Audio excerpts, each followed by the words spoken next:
রবের কাছে এমন ভাবে পেশ করো, রব যেন তোমাকে ডাক দে, রব যেন তোমাকে ডাকে। আল্লাহু আকবার, আল্লাহ।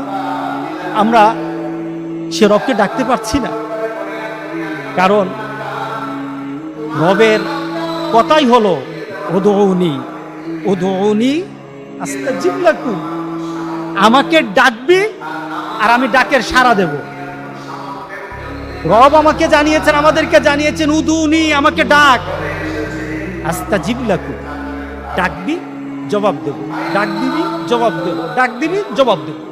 সুবহানাল্লাহ, সুবহানাল্লাহ। তাহলে আমরা ডাকছি আল্লাহকে, আমরা তো আল্লাহকে ডাকছি, ডাকে সাড়া পাচ্ছি না। তাহলে বোঝা গেল আমাদের ডাকের মধ্যে আল্লাহকে ডাকা, আল্লাহর কাছে